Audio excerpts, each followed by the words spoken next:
Hey folks, how's it going? This is Iron Seagull here, back with another Sims Info and Thoughts video. This is going to be a fairly quick one, but I thought I would still talk about this new patch that came out on the same day My Wedding Stories has released, because, well, EA has decided to not tell us about it, which is probably the first time this has happened, I think.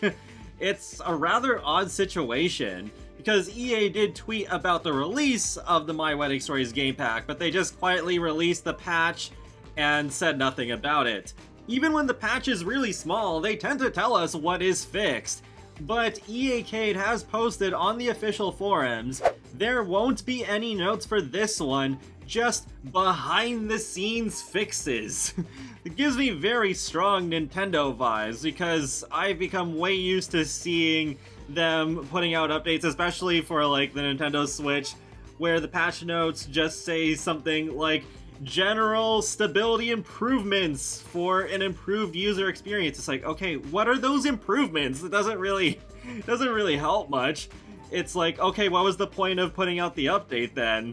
But then it's just like, yeah, especially when you don't really see anything different.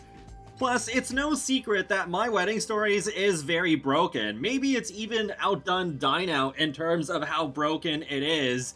So if they fixed anything related to My Wedding Stories in the patch, why keep that secret? That just does not make sense to me.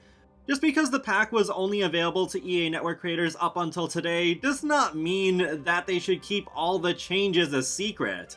However, thanks to the community, a few things have been discovered with this update. I will link to a Sims community article in the video description below. So they say the only thing that we could have noticed that's new with the latest update is that the wedding venue optional objects list now shows a complete list of objects, because it used to just be the wedding arch before, but now it's a lot more. We did judge the update too fast though, as it appears that if you play through the Sims 4 base game, you're not able to plan a wedding at the wedding venue still, as in just playing it without My Wedding Stories. So here's the new list for the wedding venue. Everything is still optional, nothing is entirely mandatory, but in addition to wedding arch, there's bar, dining chair, indoor plants, stereo, sink, toilet, and wall decor.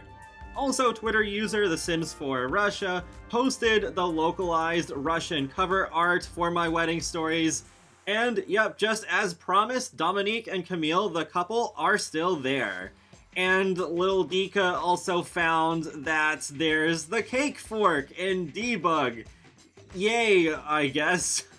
I mean, I guess for machinima makers it could be useful, but other than that, a fairly minor thing.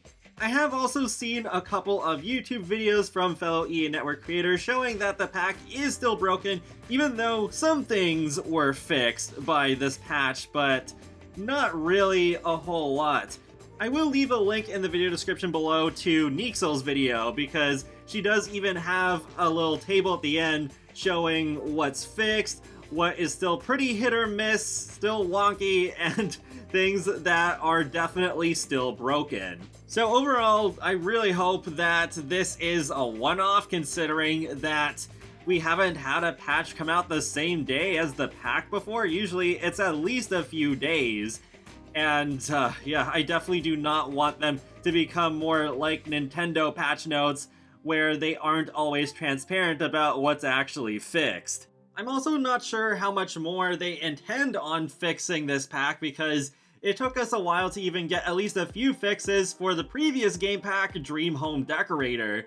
So I feel it is very possible that they just put out this patch that they're not being transparent about, and it's like, alright, okay, let's move on to the next kit now, and whatever it is they're gonna put out next. I just don't feel very optimistic about The Sims 4 right now, because I would not be surprised if they just put out kits and maybe one expansion pack, but otherwise it'll just go back to more and more kits probably that will have their own issues, even if they don't end up being gameplay ones. It's too bad too, because there was some hope restored in me when we got Cottage Living, and the Spot A refresh, I mean, yeah, it did have some bugs, but overall I think that was a really great sort of addition to the game. But now we seem to be sliding downhill once again, and I can't entirely blame the pandemic for this, because they have put out really buggy packs long before the pandemic happened, like Dineout. If they can go over half a year without a new pack, and still have it be so underdeveloped in terms of features, and have it be so buggy, I wonder if it is a really big sign that a lot of the staff are being moved over to The Sims 5. And that wraps up another Sims Info and Thoughts video. So feel free to let me know your thoughts in the comment section below. Did you end up getting my wedding stories? And what do you think about the whole patch situation? And be sure to subscribe if you'd like to keep up with my latest gaming content, including live simulations and more. So I will talk to you all later, and have a great day. Thanks for watching!